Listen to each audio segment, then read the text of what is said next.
সম্মানিত ভিউয়ার্স, সবাইকে স্বাগত জানাচ্ছি ইউটিউব চ্যানেল অনলাইন ক্লাস একাডেমির পক্ষ থেকে। সম্মানিত ভিউয়ার্স, আপনারা যদি মাধ্যমিক ও উচ্চশিক্ষা অধিদপ্তরের ওয়েবসাইটে যান তাহলে নোটিশেই ঠিক 23 তারিখ 23 এপ্রিল 2025 একটা নোটিশ দিয়েছে যে সরকার থেকে যে সকল মেধাবৃত্তি, সাধারণ উপবৃত্তি, তারপরে সংখ্যালঘু সম্প্রদায়ের জন্য, উপজাতীয়দের জন্য দৃষ্টি প্রতিবন্ধী অটিস্টিক পেশামূলক উপবৃত্তি এবং মাদ্রাসা শিক্ষা বোর্ড হতে বৃত্তিপ্রাপ্ত হয়ে সাধারণ শিক্ষায় নিয়মিত অধ্যয়নরত শিক্ষার্থীদের বৃত্তির অর্থাৎ মূলত এই সকল বৃত্তি যেগুলো সরকার দিয়ে থাকে, এই বৃত্তিগুলো তথ্য এন্ট্রি করার জন্য G2P পদ্ধতিতে EFTর মাধ্যমে টাকা পাঠানোর জন্য এন্ট্রি করার জন্য বলা হয়েছে। এই এন্ট্রিটার সময় দিয়েছে কিন্তু 23 এপ্রিল 2025 হতে 25 মে 2025 তারিখ পর্যন্ত।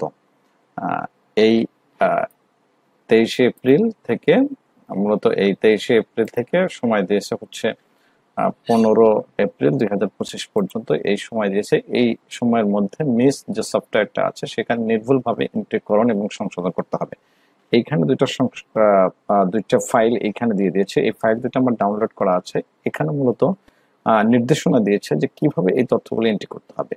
আমরা সাধারণ উপবৃত্তির যে সকল তথ্যগুলো এন্ট্রি করে থাকি ষষ্ঠ থেকে দ্বাদশ শ্রেণী পর্যন্ত, সেই উপবৃত্তি আর এই উপবৃত্তির মধ্যে কিন্তু পার্থক্য আছে এবং এই ক্ষেত্রে তথ্যগুলো এন্ট্রি করার ক্ষেত্রে যারা যে পেশায় বৃত্তি পেয়েছে সেই পেশার রোল নাম্বার, তারপরে রেজিস্ট্রেশন নাম্বার, ব্যাংক হিসাব নাম্বার, এই বিষয়গুলো কিন্তু একদম নির্ভুল হয়ে থাকে। নির্ভুল হতে হবে, নির্ভুল না হলে কিন্তু হবে না। আর এই সংক্রান্তই কিন্তু নির্দেশনাগুলো দিয়েছে যে কিভাবে এন্ট্রি করতে হবে। তো চলুন আমরা এই নির্দেশনাগুলো একটু দেখি। এই যে এই দুইটা ফাইলের মধ্যে কিন্তু নির্দেশনা আছে, আমার দুইটা ফাইলে আমি ডাউনলোড করে রেখেছি, সেখান থেকে আমরা নির্দেশনাগুলো নিয়ে আলোচনা করব।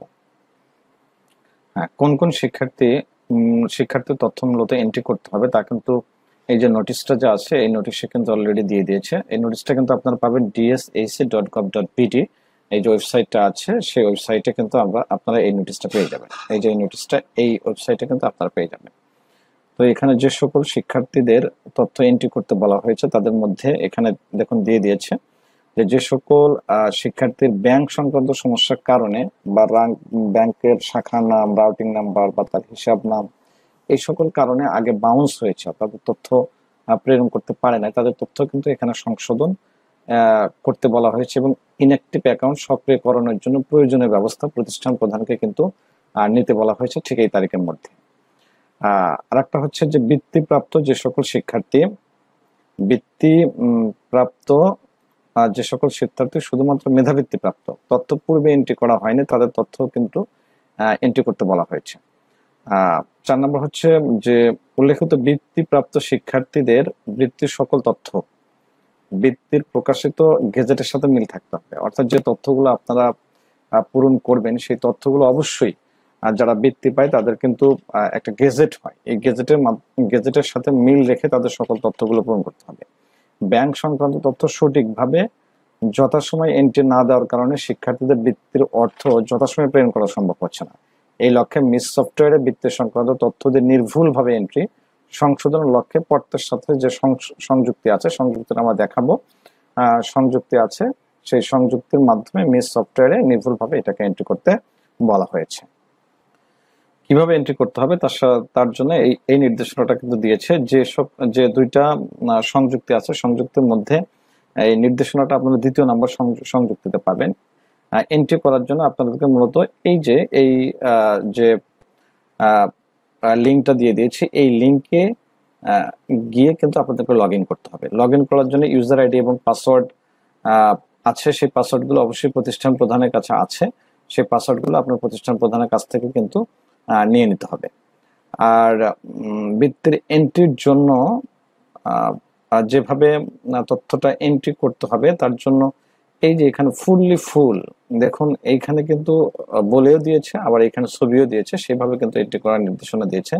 যেমন প্রথমেই নতুন শিক্ষার্থী এন্ট্রির জন্য প্রাথমিক নির্বাচন যে মেনু আছে, অর্থাৎ এই লিঙ্কে গেলে যে মেনুটা পাবেন সেখানে নতুন শিক্ষার্থী এন্ট্রি বৃত্তি, এই যে এখানে নতুন শিক্ষার্থী প্রাথমিক নির্বাচন থেকে নতুন শিক্ষার্থী এন্ট্রি বৃত্তি, এইখানে যাইতে হবে। যাওয়ার পরে প্রথমে ভর্তি শিক্ষাবর্ষটা দিতে হবে, অর্থ বছর দিতে হবে 24-25, পরীক্ষার নাম এখানে পিএসসি হোক, জেএসসি হোক, এসএসসি হোক, এইচএসসি হোক সেটা দেবেন। বৃত্তির ধরন সাধারণ এবং মেধা, বোর্ড হচ্ছে সংশ্লিষ্ট বোর্ড, উত্তীর্ণ হওয়ার বছরটা, গেজেটের বর্ণিত সাল। এইটা হচ্ছে আপনার গুরুত্বপূর্ণ জিনিস, যে গেজেটে বর্ণিত সাল, এই গেজেটে বর্ণিত সাল অনুসারে এটা কিন্তু আপনাকে দিতে হবে। আর রেজিস্ট্রেশন নম্বর, পিএসসির ক্ষেত্রে প্রবেশপত্র 16 ডিজিটের একটা আইডি আছে, সেই আইডিটা দেবেন। আর জেএসসি, এসএসসি, এইচএসসি এর ক্ষেত্রে 10 ডিজিটের রেজিস্ট্রেশন নম্বর দেওয়া আছে, এটা কিন্তু দিতে হবে। এটা কিন্তু কোনোভাবে ভুল করা যাবে না। এটা যদি ভুল করা হয় তাহলে কিন্তু পরবর্তীতে আর ওই শিক্ষার্থী কিন্তু বৃত্তি কিন্তু পাবে না, কোনোভাবেই কিন্তু বৃত্তি পাবে না। শিক্ষার্থীর নামের ক্ষেত্রে বৃত্তির গেজেটের বানানের সাথে মিলিয়ে কিন্তু নাম দিতে হবে। আর শিক্ষা সংক্রান্ত তথ্যের পূর্ববর্তী পরীক্ষার নাম এবং বৃত্তি পরীক্ষার নাম অভিন্ন হতে হবে। বৃত্তি পরীক্ষার যে নাম, অর্থাৎ সে যদি 5 বৃত্তি দিয়ে থাকে তাহলে পূর্ববর্তী পরীক্ষার নাম এবং বৃত্তি পরীক্ষার নাম অর্থাৎ 5 অনুসারে তার এই তথ্যটা পূরণ করতে হবে। ফলাফল জিপিএ তে দিতে হবে। তো জেএস এর ক্ষেত্রে সাধারণত জিপিএ থাকে না, তো সেই ক্ষেত্রে এখানে একটা অপশন আপনারা গেলেই দেখতে পারবেন। বর্তমান শিক্ষাগত তথ্য অপশনে শ্রেণী সিলেক্ট করে 4 বছরের অনার্স এবং মেডিকেলের ক্ষেত্রে স্নাতক, এটা হচ্ছে উচ্চ শ্রেণীর জন্য। আর শিক্ষার্থীর ইউআইডির কোনো পরিবর্তন করার প্রয়োজন নাই। শিক্ষার্থীর যে ইউআইডি, একটা ডিফল্ট ইউআইডি দেওয়া আছে, সেই ইউআইডি কিন্তু এটা পরিবর্তন করার কিন্তু কোনো দরকার নাই, এটা কিন্তু পরিবর্তন করার কোনো দরকার নাই। এই পেমেন্টের যে তথ্যটা আছে, দেখুন এই পেমেন্টের যে তথ্যটা আছে এইটা কিন্তু সঠিকভাবে পূরণ করতে হবে। এটা কিন্তু ভুল হলে কোনোভাবেই চলবে না। দেখুন এইটা আমরা একটু গুরুত্বপূর্ণ এই বিষয়গুলো নিয়ে একটু আলোচনা করি। যে পেমেন্টের ধরন ব্যাংকিং, অবশ্যই ব্যাংকিং হতে হবে, কোনো মোবাইল ব্যাংক নম্বর কিন্তু এখানে দেওয়া যাবে না। ব্যাংক শাখা হিসাবের ধরন নির্বাচন করতে হবে, নির্বাচন দিতে হবে। হিসাবধারীর নাম উপর ছকের উপরে তথ্য সঠিকভাবে পূরণ করা হলে শিক্ষার্থীর নাম অটোমেটিক চলে আসবে, যা সংশোধন করা যাবে না।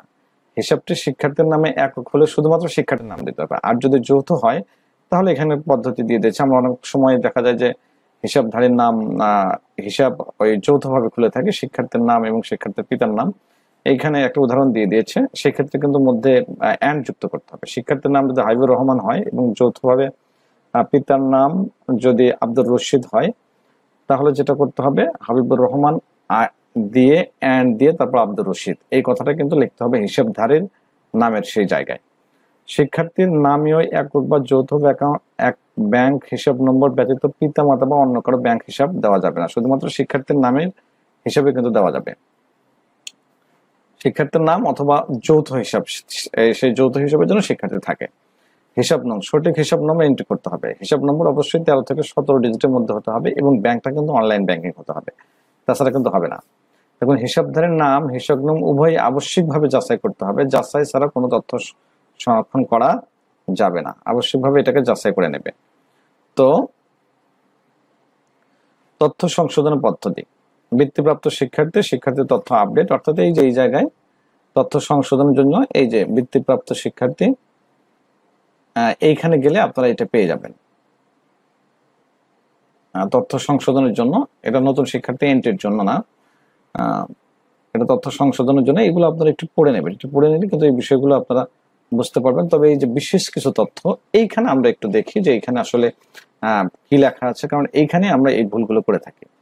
বৃত্তি তথ্য নির্ভুলভাবে এন্ট্রি করার জন্য বৃত্তিপ্রাপ্ত জেএসসি, এসএসসি, এইচএসসি শিক্ষার্থীর বৃত্তির গেজেটের কপি ও রেজিস্ট্রেশন কার্ড এবং পিএসসির ক্ষেত্রে প্রবেশপত্র ফটোকপি শিক্ষার্থী থেকে গ্রহণ করা যেতে পারে, কারণ এখানে যে তথ্যগুলো আছে সেই তথ্যগুলো কিন্তু আপলোড করতে হবে। সুতরাং বৃত্তিপ্রাপ্ত শিক্ষার্থীর থেকে বৃত্তির গেজেটের কপি, রেজিস্ট্রেশন কার্ড এবং পিএসসির ক্ষেত্রে প্রবেশপত্র অবশ্যই নিয়ে রাখবেন। ব্যাংক তথ্য নির্ভুলভাবে এন্ট্রি করার জন্য বৃত্তিপ্রাপ্ত শিক্ষার্থীর ব্যাংক স্টেটমেন্ট অথবা এমআই অর্থাৎ চেক বই, যেটা চেক বইয়ের একটা ফটোকপি নিয়ে রাখতে পারেন। বিকাশ, শিওর ক্যাশ, নগদ এই ধরনের কোনো এজেন্ট ব্যাংক গ্রহণ করা এখানে যাবে না। একজন শিক্ষার্থীর একটি বৃত্তির একটা এন্ট্রি করতে হবে। যদি শিক্ষার্থীর একাধিক এন্ট্রি বা ডাবল হয়ে যায় সেক্ষেত্রে কিন্তু ডাবলটা গ্রহণযোগ্য হবে না এবং ডাবলটার মধ্যে একটা কিন্তু ডিলিট করে দিতে হবে। শিক্ষার্থীর ব্যাংকে প্রেরিত টাকা রিটার্ন বা বাউন্স হলে তাদের ব্যাংকের চেক বই বা ব্যাংক স্টেটমেন্টের তথ্যের সাথে মিলিয়ে মিস সফটওয়্যারে তথ্য সংশোধন করতে হবে। যদি আগে আপনি এন্ট্রি করেছেন কিন্তু সেটা বাউন্স হয়ে গেছে, তাহলে অবশ্যই ব্যাংকের যে চেক বই আছে এবং স্টেটমেন্ট আছে সেই অনুসারে সেই তথ্যগুলো আপডেট করতে হবে। ব্যাংকের ব্যাংক অ্যাকাউন্টটা অবশ্যই সচল রাখতে হবে। তথ্য সঠিক থাকলে কোনো সংশোধন করতে হবে না। শিক্ষার্থীর নামের বানানে হাইফেন থাকলে শিক্ষার্থীর নাম ইংরেজি অংশে গেজেটের ন্যায় অবিকল হাইফেন সহ টাইপ করতে হবে, কিন্তু পেমেন্টের তথ্য হিসাবদারের নামস্থলে কোনো হাইফেন টাইফেন এগুলো দিতে হবে না। যেমন এখানে কিন্তু একটা উদাহরণ দিয়েছে যে মামুনুর রশিদ থাকলে শিক্ষার্থীর নাম হবে মামুনুর রশিদ, কিন্তু হিসাবদারের নাম হবে মামুনুর রশিদ। অর্থাৎ শিক্ষার্থীর নামের ক্ষেত্রে গেজেটের নামের সাথে মিল রেখে এই হাইফেন সহ লিখবে, শুধুমাত্র হিসাবদারের নামের ক্ষেত্রে কোনো হাইফেন ব্যবহার করা যাবে না। শিক্ষার্থীর তথ্য নিজ সফটওয়্যারে যথাযথভাবে এন্ট্রি হয়েছে কিনা তা নিশ্চিত করার জন্য অবশ্যই দুইজন শিক্ষকের দায়িত্ব প্রদান, এখানে এটা দায়িত্ব প্রদানের কথা বলা হয়েছে।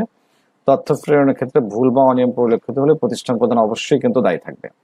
ইউজার আইডি এবং পাসওয়ার্ড জনিত যদি কোনো সমস্যা হয় তাহলে এই যে এখানে একটা দিয়ে রাখছে, এখন এইখানে একটা মেইল দিয়ে রাখছে, এই মেইলে অবশ্যই যোগাযোগ করতে হবে, তাহলে কিন্তু আপনার পাসওয়ার্ড জনিত যে সমস্যাটা আছে সেই সমস্যা কিন্তু সংশোধন করে দেবে। তারপরেও যদি কোনো বিষয় জানা থাকে অবশ্যই আপনারা কমেন্টের মাধ্যমে জানাবেন, সেখানে আমরা যতটুকু জানি আমরা চেষ্টা করব আপনাদের প্রশ্নগুলোর অ্যান্সার দেওয়ার জন্য। সবাই ভালো থাকবেন, সুস্থ থাকবেন, আল্লাহ হাফেজ।